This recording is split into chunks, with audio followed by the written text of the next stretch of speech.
What an episode! And let me just say, thank God it wasn't the Borg. This is Captain Pike.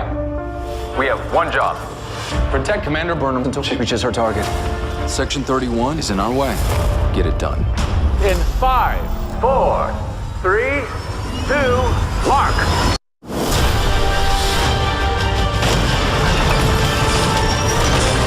Go, Michael, now!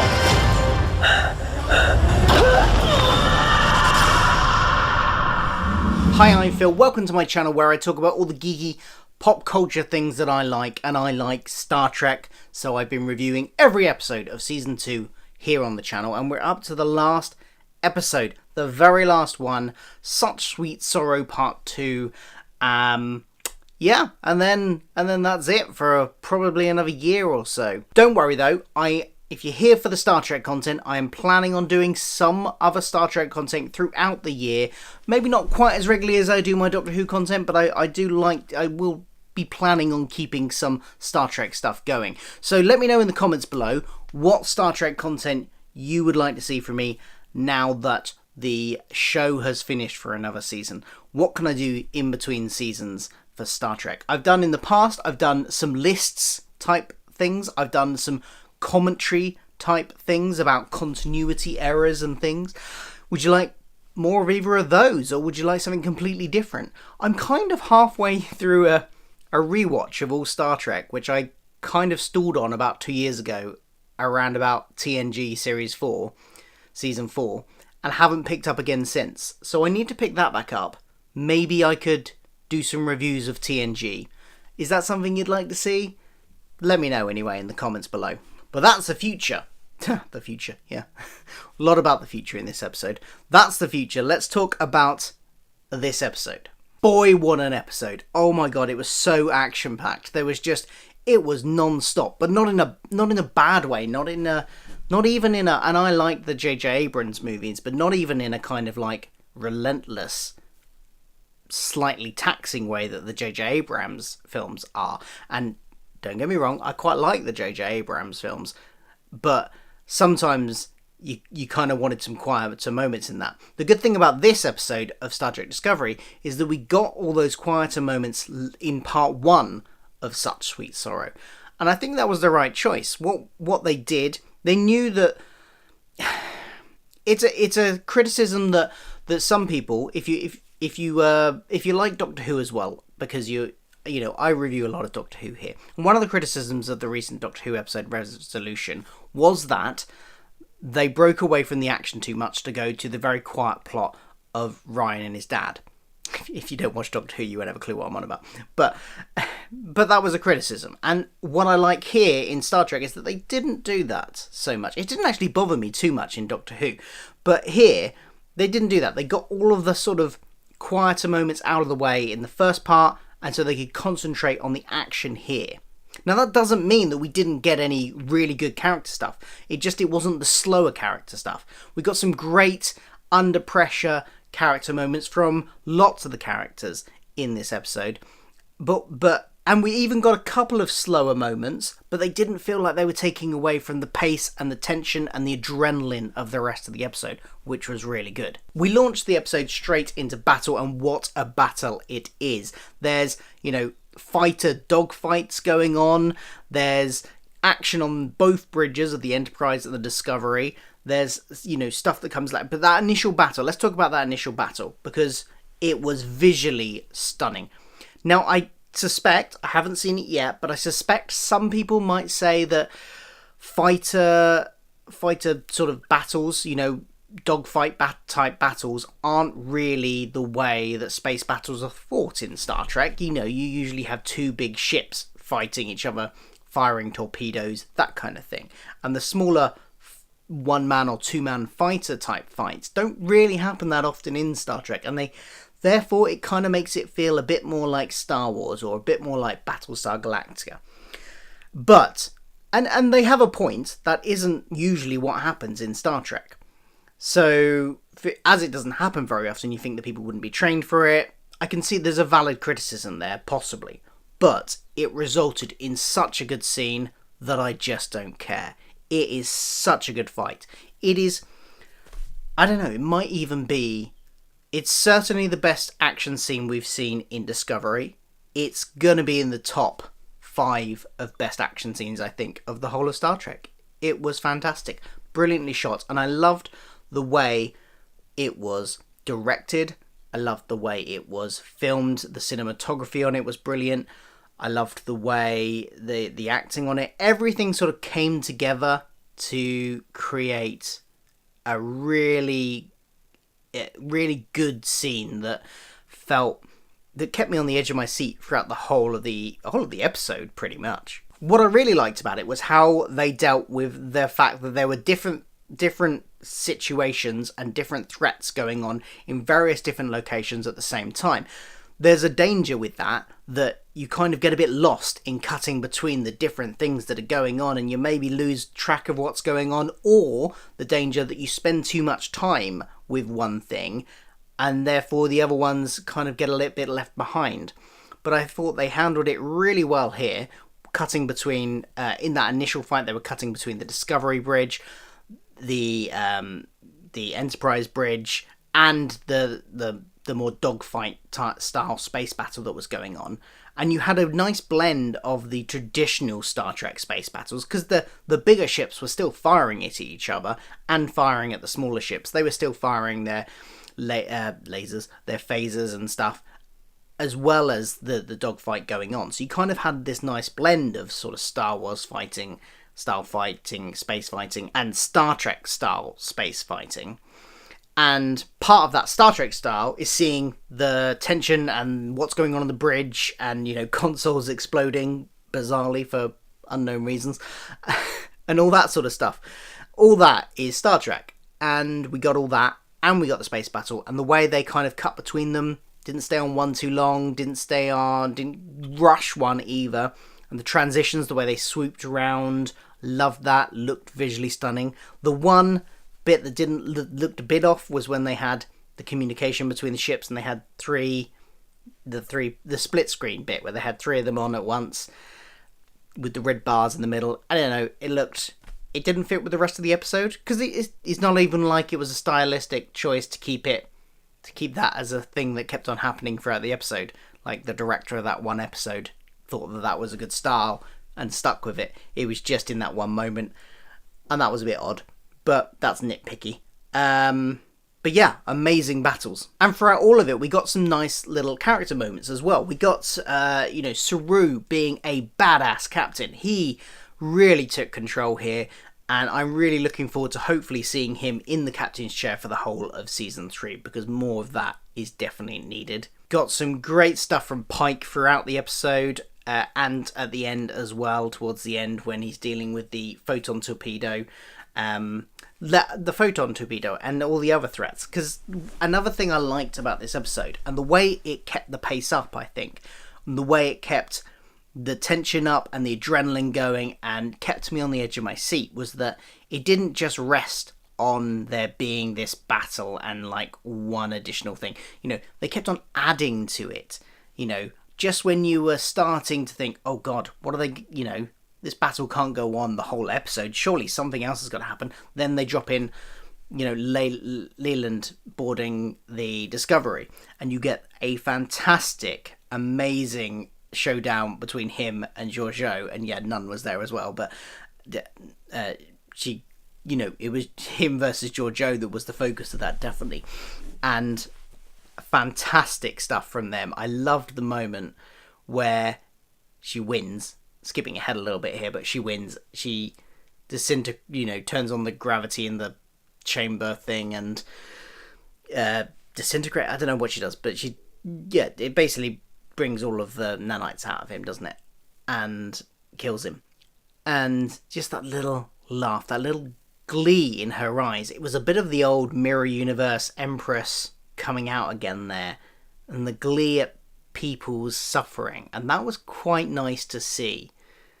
That was good. One of only maybe 3 sort of slower paced moments of the episode was Hugh and Stamets' reunion. Stamets gets injured while trying to get the Burnham to her launch bay to send her off, and he ends up in sick bay, and Stamets is there No, Culber's there. Sorry, Stamets gets injured. Culber's there, and he's returned for him. He couldn't live without him. And now, I said last week that I liked the way their relationship had ended last week. I thought that was a good closure for their relationship, and that it wasn't any big dramatic thing. And I stick by that. I kind of liked that ending. I kind of wish they'd left it like that, but I don't think that what was done here was too bad. And the scene itself was very touching. It was a lovely scene. I just think, on the overall arc of their journey, it would have been more interesting and more unique, I think, to not have a big dramatic blowout end of their relationship, or even a big massive reforming of their relationship, but actually just to part maturely. That was quite nice. So I'm a bit disappointed that they've redone that, but it was in a lovely scene. The Klingons and the Kelpians turning up to lend a hand to assist in this battle was a nice little touch to things that had gone before. It does make me wonder, though, what has gone on the Kelpian homeworld, because they're in Baal ships, but we didn't see any Baal, so I don't know what's happened. Have they formed an alliance? Have they come to an agreement, or have the Kelpians now taken over and seized all the ships? What's going on that planet? I kind of want to know now, but they didn't really give any hints about that. They just that the Kelpians have the Baal ships, and that's all we know.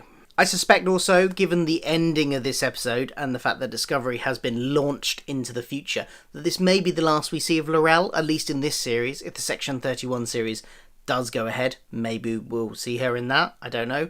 Her ex is now running this show on Section 31, so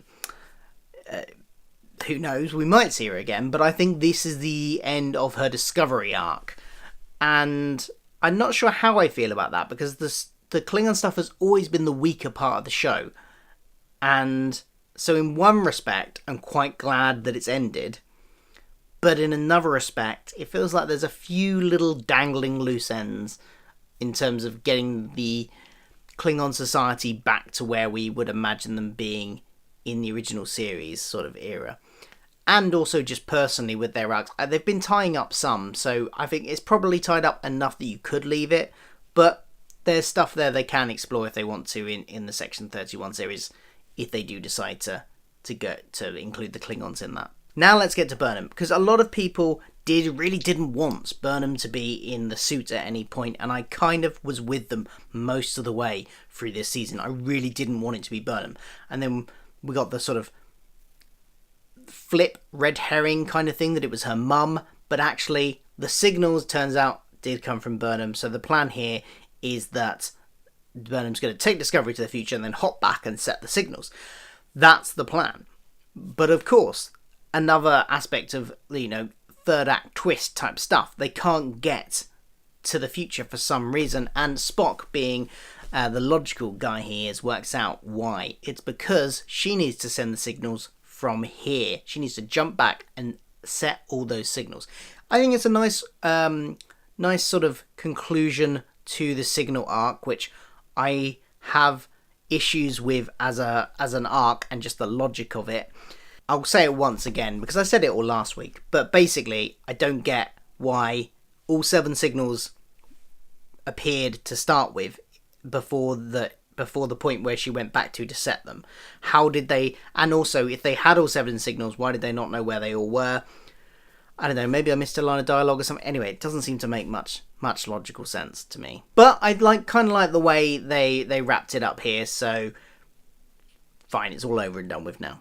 We do get a nice end also to the Spock and Burnham relationship, sibling relationship arc as well, because what I've really liked about their interactions, I think they actually have quite good chemistry and work well together on screen. And what I've really liked is that it's been a gradual sort of reconciliation of their relationship to get to this point where now they're willing to say, how important they are to each other, and they're willing to admit that to each other.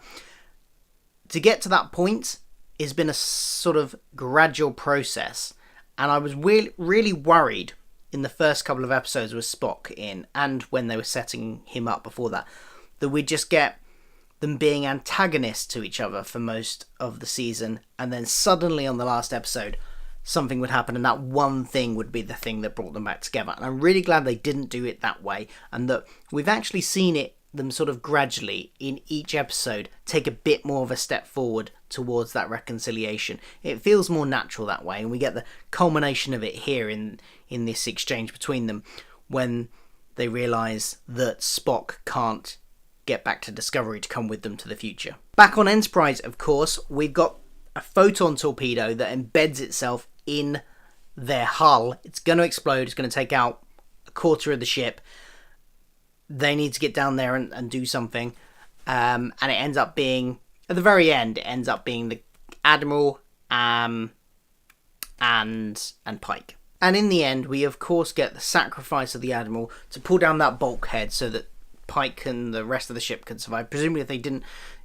Here's the thing about Starship design. For God's sake, please put those levers on both sides of the doors. Why would you have a bulkhead that can only be activated from one side? You don't know where the problem's going to be, which side the problem's going to be. Put those things on both sides, then you could have both left and put down the thing, and you would have been fine. Starship designers, you need to get on that. But Discovery doesn't have that, so one of them has to stay behind, and she, says he's got a future to get to, and he knows he's got a destiny to get to. It's not a very nice destiny, but he's got one to get to. So that she ends up sacrificing herself, and it actually was quite a touching moment. Now, the Admiral isn't someone that I'm massively fond of. I don't dislike her. I don't like her. She's kind of, due to her personality, which is quite sort of formal, very stoic in many ways. Not quite like Vulcan stoic, but she's very formal, all about the job, apart from when she was in bed with Lorca. But, there's not much in the way... I've never really gotten much in the way of personality from her. But here, I still felt, I felt a pang of sadness when she sacrificed herself to save the ship and Pike. So that was very well played, and I like the way that, that sort of very formal, all about the job nature of her personality still maintained there. The way she sort of just stood to attention as she waited for the torpedo to explode. It was a good scene. And then Discovery is off to places unknown, times unknown, the future. They're aiming for the period, was it 900 and something years in the future? 930 years in the future, where her mum is? But who knows if they made it? Who knows where they're going to end up? We don't know. I was kind of expecting to have a little coda scene where we see them arrive or see them at the planet, see something about some kind of cliffhanger of where they've arrived, and maybe introducing something that makes us go at the very end there, a real shocker. But they're not there. Who knows where they are? If they are 950 years in the future, what does the world look like? What does the universe look like? Is the Federation still around at that point? We know it's not by the time of Calypso, but that's even further in the future. So who knows? I'm kind of slightly worried that we'll get effectively a replaying of... Did anybody ever watch Gene Roddenberry's Andromeda? Because this kind of has a hint of that to it. Galactic Organization ship gets flung into the future with a skeleton crew, or, in Andromeda it was just one guy, but ends up being a skeleton. Could they go down that route? There's no Federation. The Federation has fallen, and they're just a sort of skeleton crew going around the galaxy. If they do go down that route, it's not that it's necessarily going to be bad. It just seems a bit derivative of Andromeda if they do go down that route. We will see. The coda we did get was all about the sort of cover-up that those people that were at the battle decided to implement, saying that Discovery had been destroyed, being debriefed, telling Starfleet that Discovery had been destroyed. It kind of ties up those continuity loose ends where there's the order that nobody should ever speak of Discovery or its crew again. So that covers why, it's never mentioned. The spore drive is never mentioned again. The Spock never mentions his sister. All of that's kind of wrapped up in that line. All done. Tyler is given command of Section 31, which surprised me. I was under the impression that if there is a Section 31 series, Georgiou was going to be in it. So she's in the future with Discovery. So is she going to come back? Is she going to find her way back? Or has she already left the ship? Maybe did she escape? Maybe? I mean, we didn't see it, but was there space enough for her to have escaped the ship first? Or has she definitely gone with them? I have to rewatch and check that out. But yeah, Tyler's now in charge. Strangely with the line that, from the person debriefing him, that there needs to be more transparency with Section 31, which isn't going in the direction I was expecting it to go in, because of course by the time of Deep Space Nine, nobody knows about Section 31 in the general, so there's definitely a lot less transparency by that point. So what's going to happen in the meantime to get them to that point? I'm guessing we'll see that in the Section 31 series if it ever transpires. And of course, I have to mention the scene at the very end. Spock, all clean shaven, coming back onto the Enterprise bridge in his blue uniform, nice bowl haircut. You know, nice to see. I'm glad we got to see that at the very end there. But, you know, I'm also kind of glad they did something different with him for his run on this series. It was good to see another side, a different aspect of his personality. And now he's sort of at that point now where he can move forward with his life. And there was a nice allusion, I think, to James Kirk as well, because in that conversation between Burnham and Spock, he'd said it was her that had kept him sort of balanced between his two sides of himself. So he didn't want to lose her and lose that. And I think she said something like, you'll find that in someone else. And I think, you know, given what we've seen in the original series, and more specifically even the movies, I think that is definitely Kirk. I am also so glad that Control was not the origin of the Borg. That has pleased me no end that they didn't add that in there. I mean, I suppose it's still a possibility, but I'm hoping that's Control is now done with. Oh, unless it's in the Section 31 series. Oh no, please don't do that. This was a fantastic episode, one of the strongest of Discovery so far. I'm not going to say it was definitely the best. In terms of the best, it was the best action we've seen, I think, on the show. Definitely, that was great. It's definitely up there in the top sort of 3 to 5 episodes overall of Discovery. Very strong episode. I very much enjoyed it. Any downsides to it? I haven't really mentioned many. They all feel like nitpicks because the episode, I think, was so good. There was the aforementioned dogfight, which I didn't mind that feeling like Star Wars, but there was another moment that felt a bit too much like Star Wars, and that was when the repair droids came out onto the hull to fix the hull.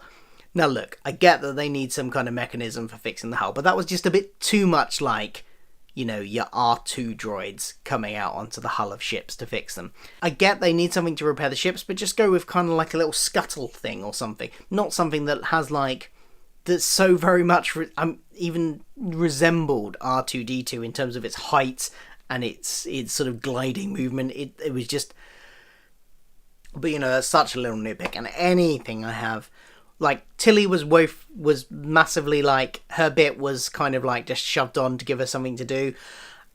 Fine. Again, these are all such small nitpicks that I'm just going to stop talking about them now, because there were 1 or 2 more, but like the episode, they're so small and insignificant that it doesn't matter. It was a great episode.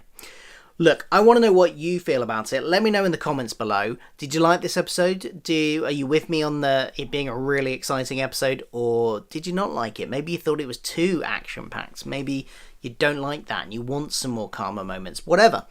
All views are valid. Just be nice in the comments. Let me know in the comments below what you think, and also don't forget to let me know what other kind of Star Trek content you would like to see me do. And don't forget to like this video, hit subscribe, share it, do all that stuff, all that jazz, and I'll see you for more videos soon, hopefully. Live long and prosper. I can do it.